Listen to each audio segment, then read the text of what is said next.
तो नेक्स्ट चीज गाइस जो हम लोगों को देखनी है वो क्या है, general element of a matrix. क्या होता है general element of a matrix?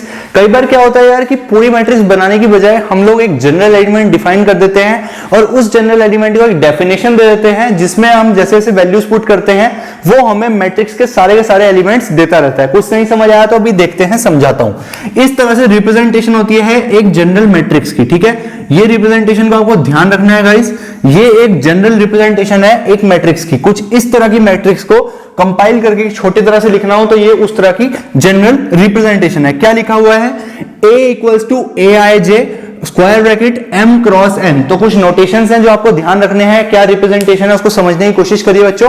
क्या है ये, A इक्वल्स टू, A का क्या मतलब है, मैट्रिक्स का नेम। मैट्रिक्स का जो नेम है वो कैपिटल A से डिनोट करा गया है।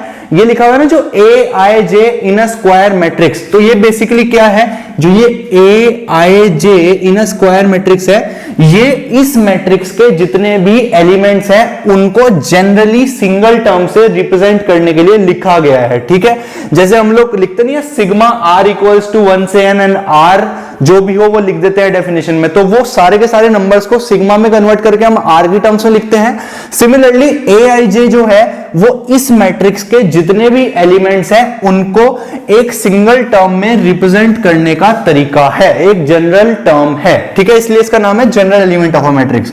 और जो AIJ के बराबर में ये M क्रॉस N है, बेसिकली क्या होता है बच्चों, ये होता है ऑर्डर ऑफ द मैट्रिक्स। ध्यान रखेंगे सब लोग प्यारे बच्चों, क्या कि A equals to AIJ M cross N। M cross N में जो ये M क्रॉस N है ये क्या होता है, ऑर्डर ऑफ द मैट्रिक्स। और जो ये AIJ है इसमें ये क्या है, जनरल एलिमेंट उस मैट्रिक्स का, उस मैट्रिक्स के जितने भी एलिमेंट्स हैं उसको जनरली इससे रिप्रेजेंट करा गया है। इसमें जब आप I और J की अलग अलग वैल्यूज डालेंगे तो आपको अपनी मैट्रिक्स A के सारे एलिमेंट्स मिलने शुरू हो जाएंगे, ठीक है गाइस। आई होप थोड़ा थोड़ा क्लियर हुआ होगा। और समझाता हूं।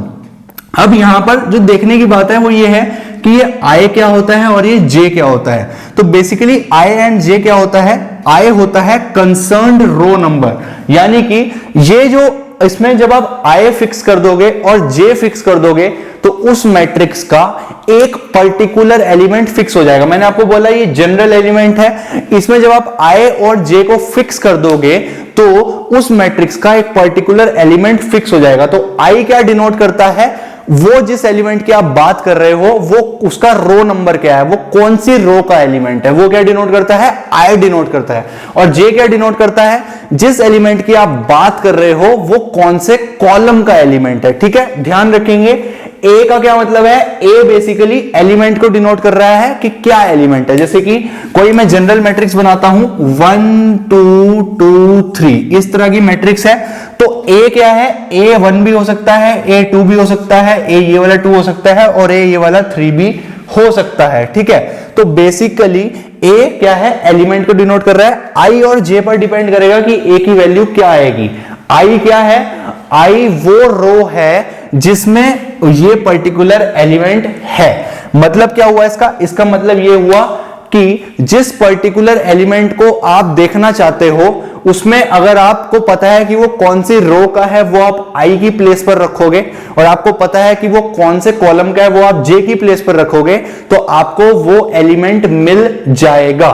जैसे कि फॉर एग्जाम्पल अगर मैं इसी मैट्रिक्स की बात करूं, अगर मैं इस मैट्रिक्स की बात करूं 1 2 1 2, ठीक है, और मैं आपसे पूछूं कि इस मैट्रिक्स के लिए अगर आपका जनरल एलिमेंट लिखना हो मुझे, तो वो क्या होगा, अगर मैं इसको A नाम दे रहा हूं तो A मैट्रिक्स के बराबर हो जाएगी AIJ। और ऑर्डर क्या है इसका, कितनी रोज है इसमें, ये हो गई आपकी रो 1, ये हो गई आपकी रो 2, 2 रोज है इसमें, और ये कॉलम 1 और ये कॉलम 2। अब तो इसमें एफिशिएंट हो गए होंगे आप, तो बेसिकली इसका ऑर्डर क्या हो गया 2 by 2 या फिर 2 क्रॉस 2, ठीक है।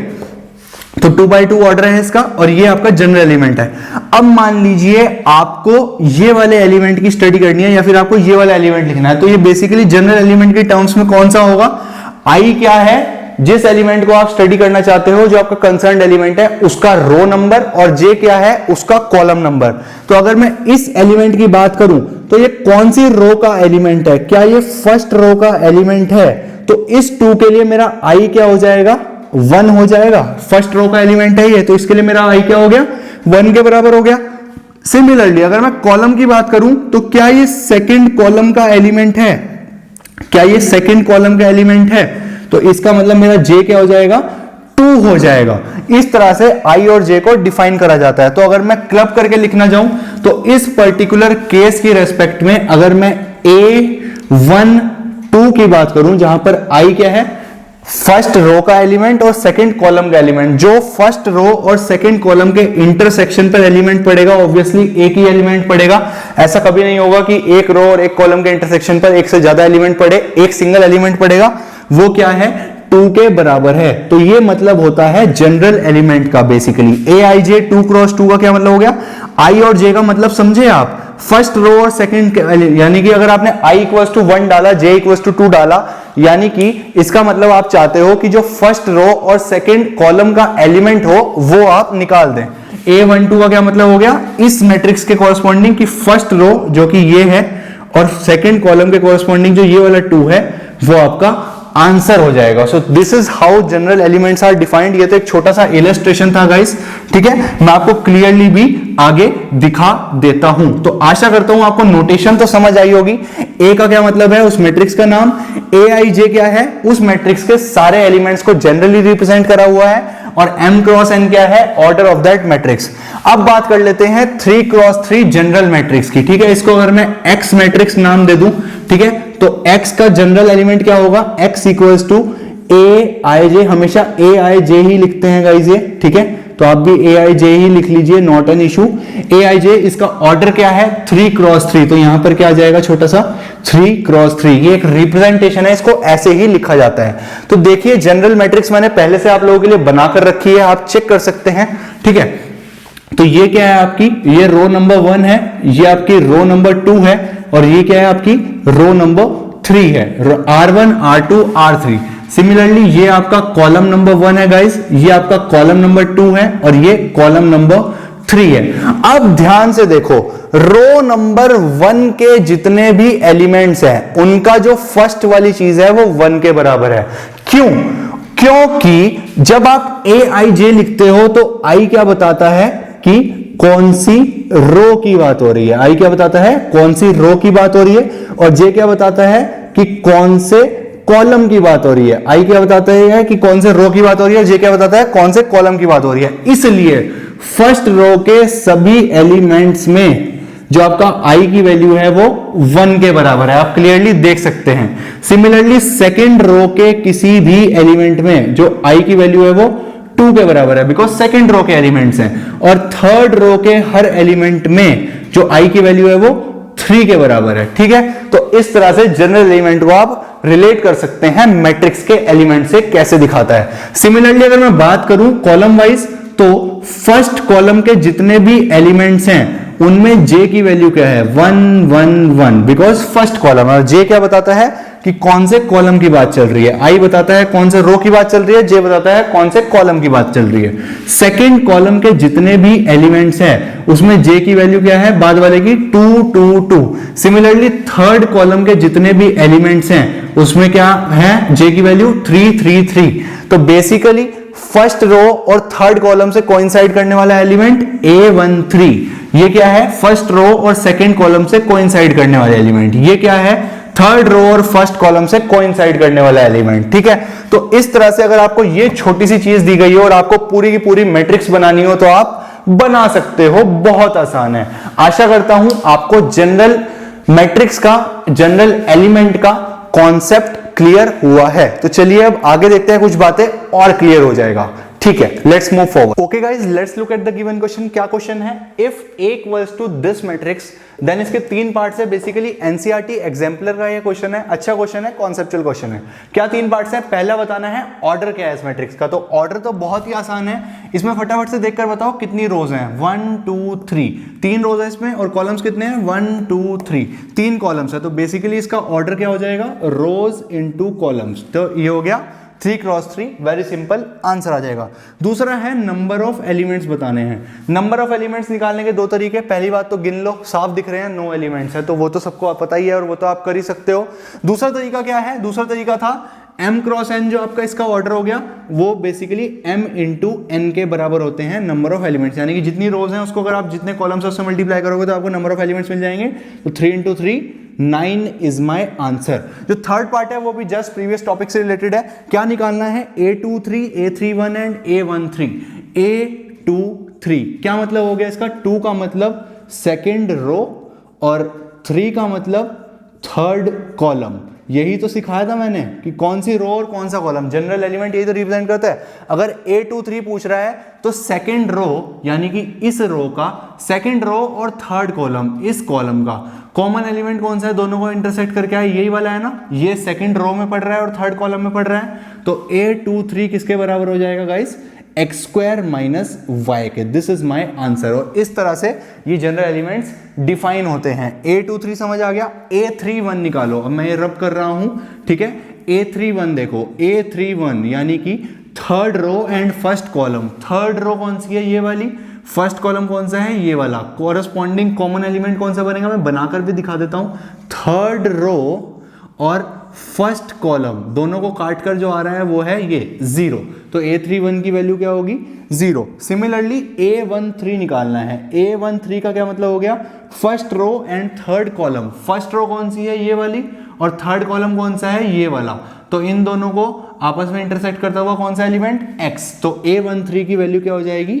X हो जाएगी। This is your answer to this question. I hope it is clear. Okay guys, इस क्वेश्चन को देख लेते हैं। CBSE 2009 में पूछा गया था ये क्वेश्चन। काफी इंपॉर्टेंट क्वेश्चन है और हमारे कॉन्सेप्ट पर बेस्ड है जो हमने अभी पढ़ा। क्या गिवन है? एक मैट्रिक्स A गिवन है, AIJ के इक्वल है और ये गिवन है, और B मैट्रिक्स BIJ के इक्वल है, ये गिवन है। तो आपको निकालना है A22 प्लस B21। CBSE 2009 काफी सिंपल है यार। A22 प्लस B21, तो A22 का क्या मतलब हो गया? A22 का मतलब हो गया कि सेकेंड रो और सेकेंड कॉलम का एलिमेंट A मैट्रिक्स का, second row and second column दोनों को कोइंसाइड करता हुआ A22 क्या हो गया? 4 के बराबर हुआ। सिमिलरली B21 का मतलब क्या हो गया? Second row and first column.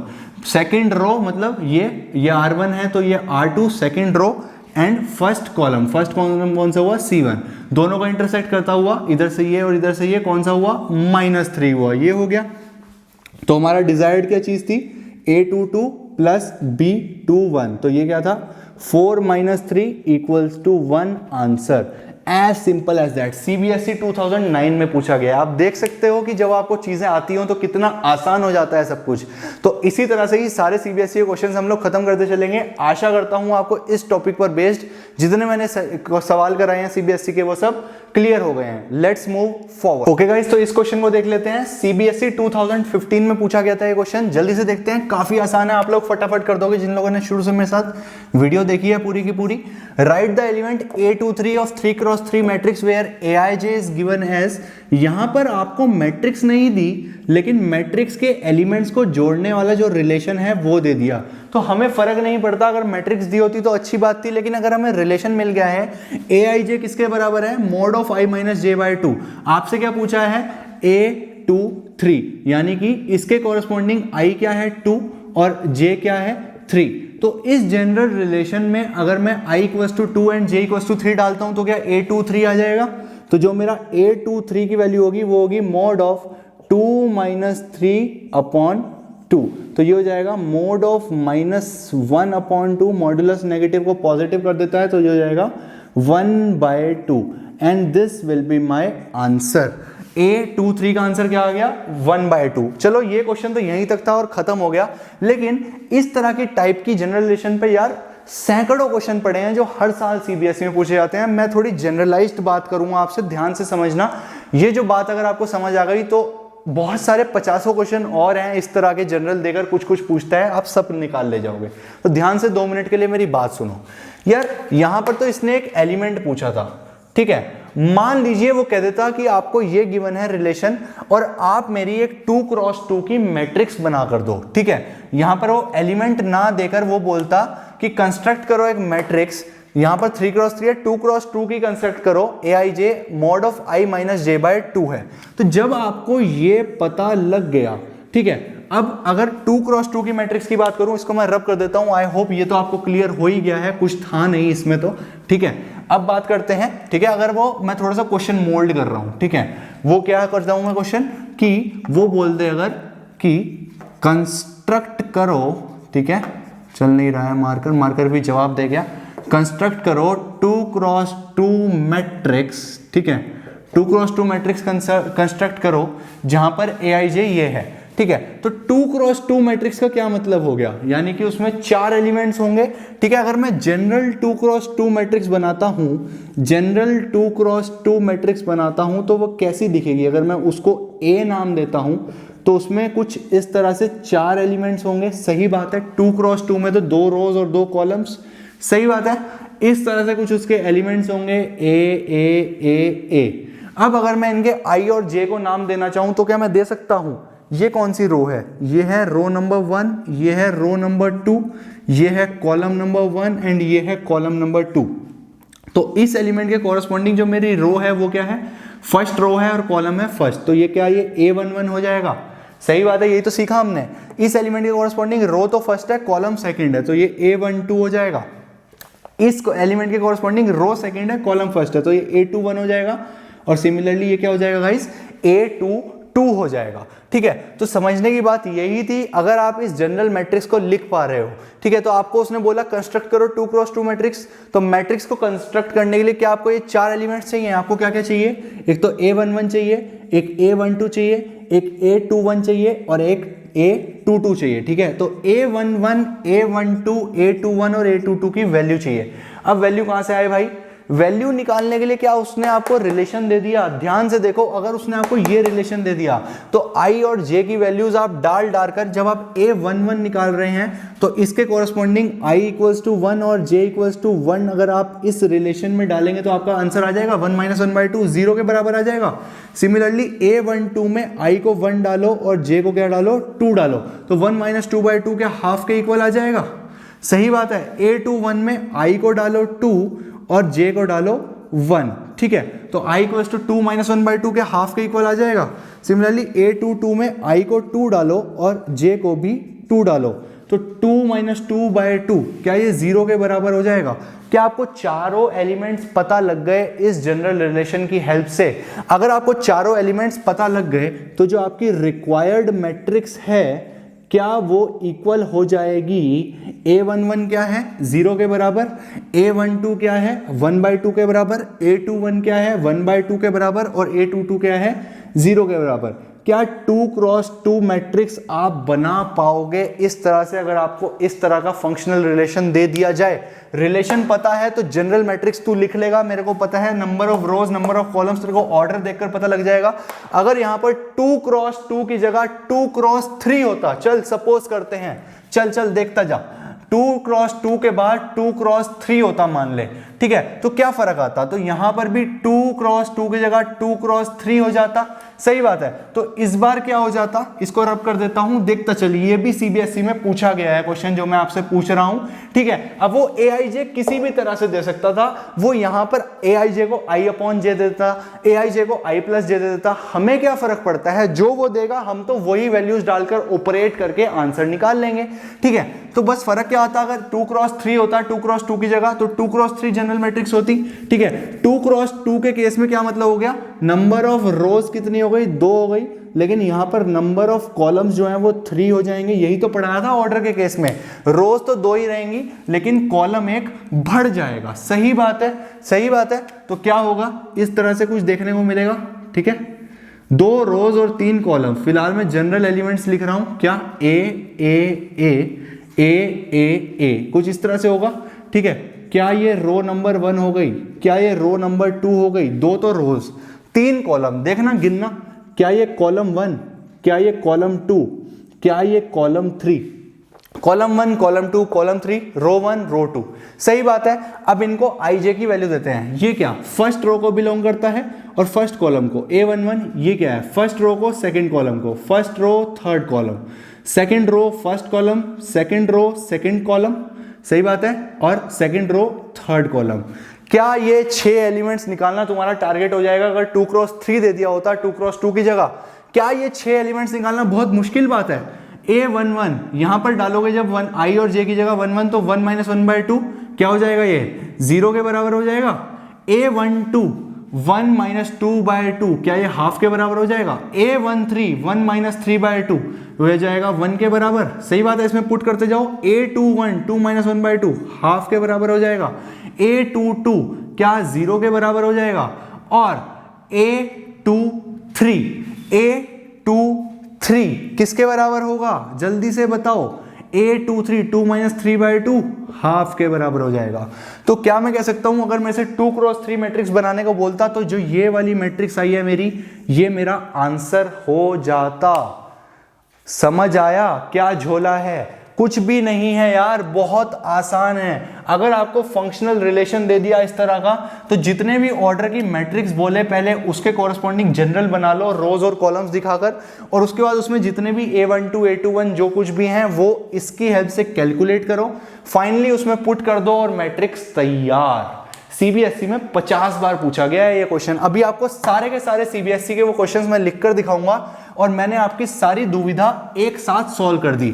अब मेरी बात सुनो, एक बात सुनो मेरी फटाफट से, जल्दी से देखो क्या बात करनी है मेरे को। मैं बोल रहा था कि मान लीजिए अब वो बोलता 2 क्रॉस 2 मैट्रिक्स बनाओ जहां पर जो आपका AIJ है वो e की पावर IX cos JX है। अगर वो मेरे से ऐसा बोलता तो क्या मेरे को कष्ट हो जाता 2 क्रॉस 2 मैट्रिक्स बनाने में? एक जनरल 2 क्रॉस 2 मैट्रिक्स क्या होती है? A11 A12 A21 A22। अब देर नहीं लगा रहा हूं मैं सिखा चुका हूं एक बार। A11 A12 A21 A22 यही होगी।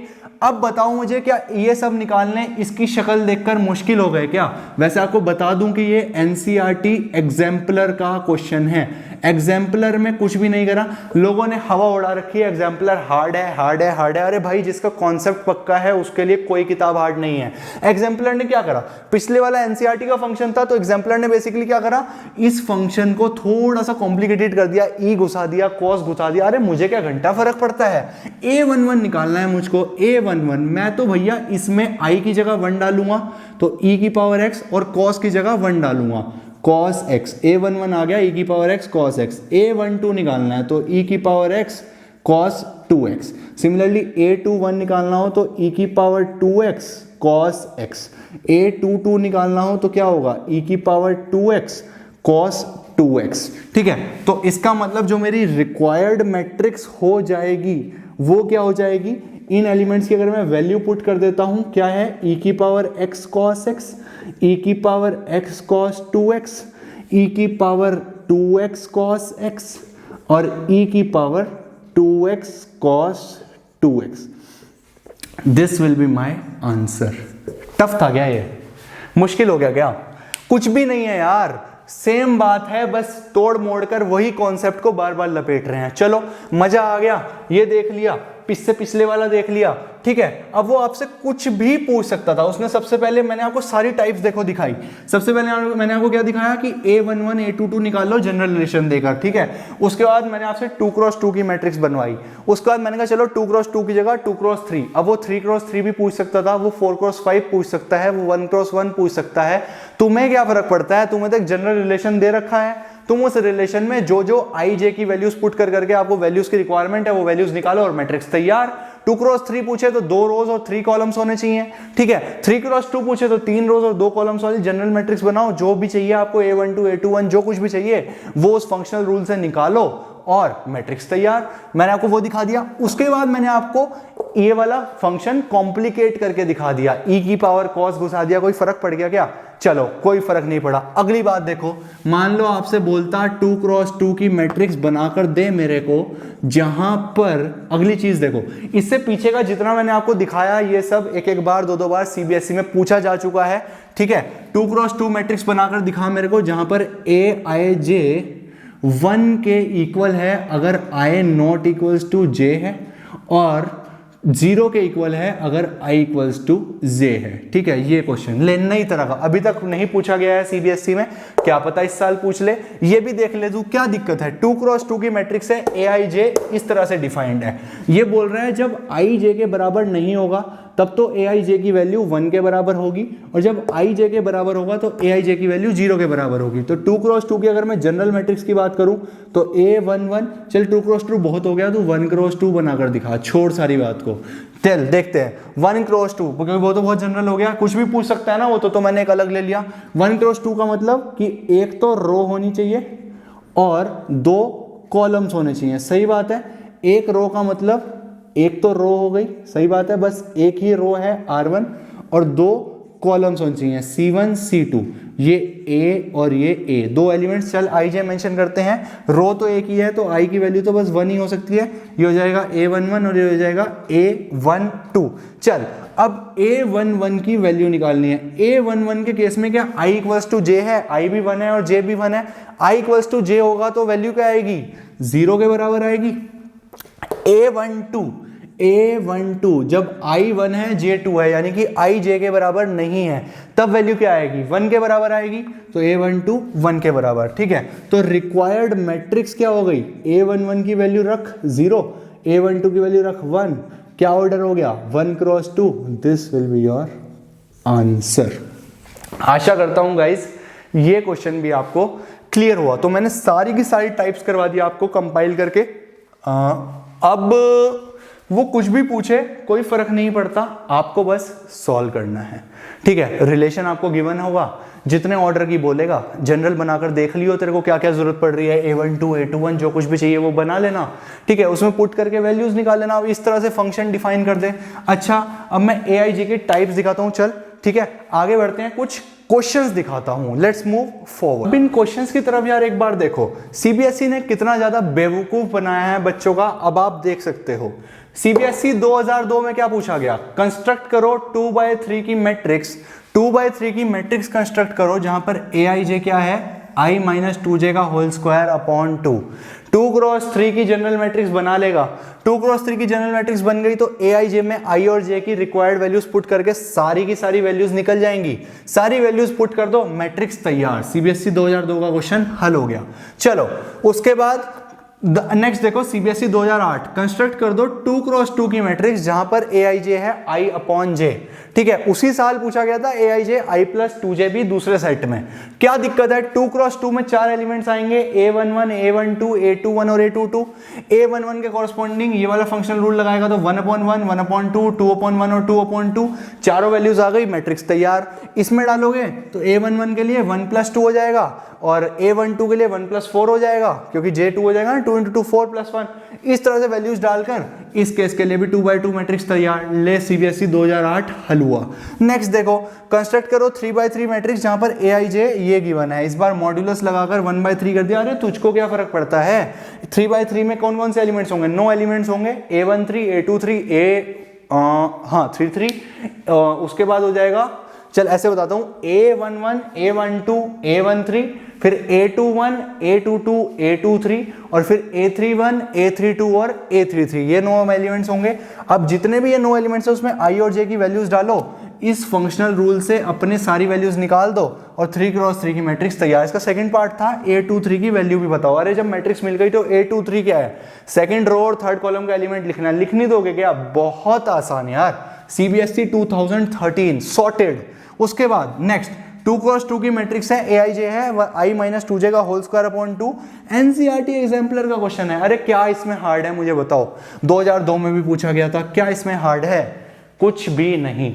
एक बार कॉन्सेप्ट सीख लिया उसके बाद सवालों की कमी नहीं है, जितने मर्जी कर लो, जितने मर्जी आगे आ जाएं, कॉन्सेप्ट पकड़ के रखना, ये सब सवाल कुछ भी नहीं है। वो AIJ की कुछ भी कहानी गढ़ दे, फंक्शन दे दे जैसे मैं करा चुका हूं, और कोई भी तरह का दे दे, कुछ भी ग्रेटेस्ट इंटीजर घुसा दे, ये घुसा दे, ट्रिग्नोमेट्री घुसा दे, तुम्हें I और J की वैल्यू डालनी है और आंसर निकालकर सारी वैल्यूज निकालकर मैट्रिक्स में रख दो, मैट्रिक्स तैयार, दैट्स इट। तो गाइस ये था सारा फंडा। देखो आप सीबीएसई क्वेश्चन सॉर्टेड हो गए हैं। आई होप आपको यहां तक की सारी बात क्लियर हो गई। एक लास्ट टाइप ऑफ क्वेश्चन देख लेते हैं गाइस, जो बहुत पूछा जाता है सीबीएसई में। वैसे तो एनसीईआरटी का क्वेश्चन है बट इसको सीबीएसई बदल के पूछता है। मैं सारे फॉर्मेट्स कराता हूं। देखो क्या क्वेश्चन है, right the number of all possible matrices of order 2 cross 2 which each entry 0 और 1। बेसिकली ये मैट्रिसेस का क्वेश्चन नहीं है, मेरे को तो ये परम्यूटेशन कॉम्बिनेशन का क्वेश्चन लगता है। मैट्रिसेस में क्यों डाला है आई डोंट नो, बट समझने की कोशिश करते हैं। एक बार समझ लो, रटने का नुकसान होगा क्योंकि ये बदल बदल कर पूछ रहा है सीबीएसई, कभी कुछ बदल रहा है कभी कुछ, और हर बार सॉल्यूशन अलग है, तो समझने की कोशिश करो ध्यान से। लास्ट क्वेश्चन है इस वीडियो का, ज्यादा इसको बड़ा वीडियो नहीं करेंगे, आगे कंटिन्यू करेंगे नेक्स्ट वीडियो में। देखो, right the number of all possible matrices of order 2 cross 2 with each entry 0 और 1। 2 क्रॉस 2 ऑर्डर की सारी पॉसिबल मैट्रिसेस लिखनी है जहां पर हर एंट्री या तो 0 होगी या 1 होगी। तो बेसिकली एक 2 क्रॉस 2 की अगर मैं मैट्रिक्स की बात करूं तो उसमें 2 रोज होती हैं, 2 कॉलम्स होते हैं और टोटल एलिमेंट्स होते हैं 4। सही बात है। तो वो बोल रहा है कि कितनी तरह की मैट्रिसेस बन सकती हैं अगर हम इन 4 जगहों को या तो 0 से भरें या फिर 1 से भरें। क्या आपने class 11 permutation and combination exercise number 1 में फंडामेंटल प्रिंसिपल ऑफ काउंटिंग सीखा था? याद तो आ रहा है हल्का हल्का सा, कोई बात नहीं, नहीं सीखा था तो ये एक ही क्वेश्चन है परम्यूटेशन कॉम्बिनेशन का जो परेशान करेगा, बाकी नहीं है। समझ लो, एक जैसा सॉल्यूशन है, समझ लो क्या है। अब ध्यान से समझो, वो बोल रहा है नंबर ऑफ पॉसिबल मैट्रिसेस बताओ, ठीक है। तो जितने तरीकों से हम इनको भर पाएंगे, हर उस एक तरीके के कोरस्पॉन्डिंग मेरे को एक मैट्रिक्स मिलेगी। क्या बोला मैं बोला अगर मैं चारों में 0 भर दूं तो ये एक तरीका हो गया भरने का। क्या इसके कोरस्पॉन्डिंग मेरे को ये एक मैट्रिक्स मिल गई, ठीक है। अब मैं इस 0 की जगह ये 1 भर दूं, बिकॉज भरना तो या 0 है या 1 है, तो ये एक और तरीका हो गया इन्हें भरने का, तो ये एक और मैट्रिक्स हो गई। सिमिलरली मैं सबको 1 भर दूं, ये एक और तरीका हो गया इसको भरने का, और इस तरीके से भरने के कॉरस्पॉन्डिंग मेरे को ये एक और मैट्रिक्स मिल गई। तो बेसिकली मतलब हो गया कि उतनी मैट्रिक्स बनेंगी जितने तरीकों से मैं इन 4 जगहों को फिल कर पाऊंगा, बिकॉज यहां पर 2 क्रॉस 2 है। अगर 2 क्रॉस 3 होती तो कहानी बदल जाती, और वो भी सीबीएसई पूछ चुका है, अभी सिखाता हूं क्या होगा उसमें। फिलहाल इस क्वेश्चन पर ध्यान दो। 2 क्रॉस 2 है, तो जितने तरीकों से मैं इन जगहों को भर पाऊंगा उतनी ही मेरे को मैट्रिसेस मिलेंगी। क्या इस बात में कोई दिक्कत है? मेरे हिसाब से नहीं होनी चाहिए। दिक्कत है तो एक बार दोबारा देखो जब मैंने क्वेश्चन ये शुरू करा। चलो अब नंबर ऑफ वेज देखते हैं फिल करने के। चलो नंबर ऑफ वेज देखते हैं भाई। अगर मैं इस पोजीशन की बात करूं फर्स्ट की, तो या तो यहां पर 0 आएगा या फिर क्या आएगा 1 आएगा। सही बात है, या तो 0 भरोगे या 1 भरोगे। तो क्या मैं कह सकता हूं कि अगर मैं नंबर ऑफ वेज की बात करूं तो इस जगह को भरने के 2 तरीके हैं, 2 वेज। सिमिलरली अगर मैं अपनी नेक्स्ट चीज पर आऊं, इस जगह पर आऊं, तो इस जगह पर मेरे को बताओ या तो 0 आएगा या 1 आएगा। सही बात है, इसको भरने के कितने तरीके हो गए? 2 वेज हो गए। नेक्स्ट पर आओ, यहां पर भी या 0 आएगा या 1 आएगा, इसको भरने के 2 तरीके, 2 वेज। लास्ट या 0 आएगा या 1 आएगा, यही तो कंडीशन है, तो इसको भरने के कितने तरीके? 2 वेज। तो टोटल वेज कितने हो गए टू फिल? कितने हो गए? 2 वेज इसको भरने के। अब फंडामेंटल प्रिंसिपल ऑफ काउंटिंग के अकॉर्डिंग ये सब वेज मल्टीप्लाई हो जाते हैं, तो बेसिकली ये हो जाएगा टोटल वेज टू फिल 2 × 2 × 2 × 2। 2 इसके मल्टीप्लाई बाय 2 इसके मल्टीप्लाई बाय 2 इसके मल्टीप्लाई बाय 2 इसके। हल्का हल्का याद आ रहा होगा, क्लास 11 में कुछ ऐसा करा था। तो बेसिकली ये कितने हो गए? 2 की पावर 4 दैट इज 16। तो जो नंबर ऑफ पॉसिबल मैट्रिसेस है, बिकॉज हर एक केस के कॉरस्पॉन्डिंग एक तरीका जो भरने का है उसके कॉरस्पॉन्डिंग एक मैट्रिक्स मिल रही है, तो इतने तरीकों के कॉरस्पॉन्डिंग कितनी मैट्रिसेस मिलेगी? इतनी ही तो मिलेगी। तो नंबर ऑफ पॉसिबल मैट्रिसेस जो मेरी हो गई वो कितनी हो जाएगी बच्चों? वो हो जाएगी 2 की power 4 = 16 and this will be my answer. आशा करता हूं आपको ये क्वेश्चन समझ आया है, ठीक है। अब एनसीईआरटी में तो ये था, एग्जाम्पलर वालों ने थोड़ा सा इसको बदल दिया। कैसे बदला देखो, उन्होंने क्या करा, सब कुछ सेम रखा, बस 2 क्रॉस 2 की जगह 3 क्रॉस 3 कर दिया। चिल कर लिया थोड़ा सा, ठीक है, मजे ले लिए बच्चों के। एग्जाम्पलर वाले हैं, हम थोड़ा दिमाग घुमाएंगे। अब जिसने रट रखा था 2 की पावर 4 वो तो गोल हो गया भैया, अब तो 3 क्रॉस 3 आ गया। अब क्या करें? अब फिर जो मेरे से सीख रहे थे या जिन्होंने अच्छे टीचर से सीखा है वो बच्चे यहाँ पर कामयाब हैं। क्या बोल रहे हैं? Number of all possible matrices of order 3x3। 3x3 का क्या मतलब हो गया? कितने एलिमेंट्स होंगे? 9 एलिमेंट्स होंगे। 1 2 3 1 2 3 1 2 3 9 एलिमेंट्स होंगे। 9 एलिमेंट्स को भरना है 0 या 1 से। पहली जगह को भरने कितने तरीके? 2 वेज। सिमिलरली इसको भरने के 2 वेज, इसको भरने के 2 वेज, इसको भरने के 2 वेज, इसको भरने के 2 वेज, इसको भी 2 wedge 2 wedge 2 wedge 2 wedge. Because हर प्लेस पर या तो 0 भरोगे या 1 भरोगे। 3x3 में 9 जगह है तो मेरी क्या गलती है? मैं तो या 0 भरूंगा या 1 भरूंगा, बिकॉज यही कंडीशन है। तो दो तरीके हर जगह के हो गए। तो पॉसिबल मैट्रिसेस कितनी हो जाएगी? हर एक तरीके के कोरस्पॉन्डिंग एक मैट्रिक्स पिछली केस में दिखाया था ना, तो पॉसिबल मैट्रिसेस जो हो जाएंगी वो मेरी कितनी हो जाएगी? 2 इंटू 2 इंटू 2 कितने हैं ये? 2 तरीके इसके मल्टीप्लाई बाय 2 तरीके इसके मल्टीप्लाई बाय 2 इस तरीके इसके। फंडामेंटल प्रिंसिपल ऑफ काउंटिंग यही तो कहता है। कितने हैं ये? 9 बार है। तो ये हो जाएगा 2 2 2 2 2 9 टाइम्स। तो बेसिकली ये किसके इक्वल हो जाएगा? 2 to the power 9 and this will be my answer. As simple as that. क्या इसमें कुछ टफ था? अगर किसी बच्चे को समझ आ गया होगा तो आई डोंट थिंक सो कुछ टफ इसमें बचा है। चलो जी, बहुत बढ़िया। एग्जाम्पलर का क्वेश्चन भी समझ आ गया, एनसीईआरटी का भी समझ आ गया। अब बात करते हैं सीबीएसई ने 2016 में क्या पूछ लिया। सीबीएसई ने 2016 में पूछा कि ऑर्डर तो 2x2 ही है। Right the number of all possible matrices of order 2x2 CBSE 2016। मैं सारे के सारे पास्ट ईयर्स कवर कर चुका हूं जितने मैंने टॉपिक अभी तक आपको रिवाइज कराए। कुछ भी नहीं बचा, उसके अलावा कुछ नहीं पूछा जाएगा जो इस वीडियो में पढ़ाया। चिल करो। चलो 99% चांस है, 1% घुमा सकता है। 99% नहीं पूछा जाएगा, यही सब आएगा। Right the number of all possible matrices of order 2x2 with each entry. यहां पर इन्होंने चेंज कर दिया, ईच एंट्री 0 1 और 2। यानी कि इस बार जो मैट्रिक्स है वो तो 2x2 की ही है। कितनी प्लेसेस हैं फिल करने के लिए? 4 प्लेसेस हैं फिल करने के लिए, ठीक है। लेकिन भर सकते हैं 2 की बजाय 3 चीजों से। पहले 0 या 1 ही था, अब 0 1 या 2 तीनों में से कोई भी एक ले सकते हो, ठीक है।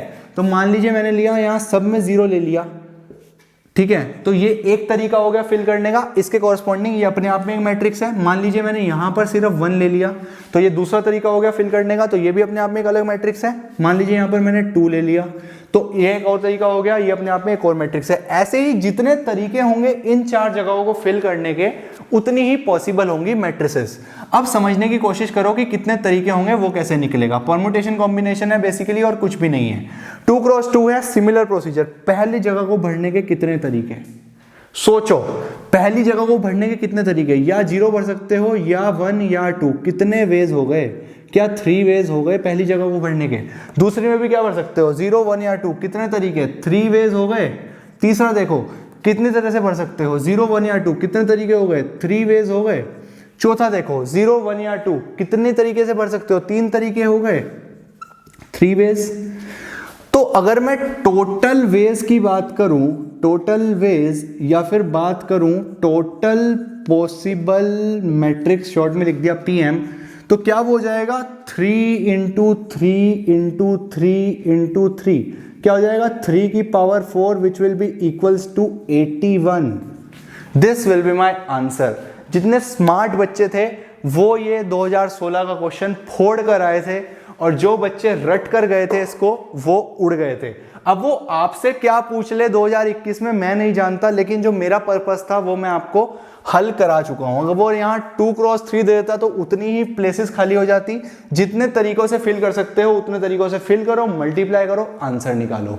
As simple as that. वो 1x1 बोल देता तो आंसर सिर्फ 3 होता, बिकॉज एक ही जगह है और कितने तरीके फिल करने के? 3। तो या तो 0 भरोगे या 1 या 2। जब 0 भरोगे तो एक मैट्रिक्स, 1 भरोगे तो एक मैट्रिक्स, 2 भरोगे तो एक मैट्रिक्स, 3 मैट्रिक्स, आंसर।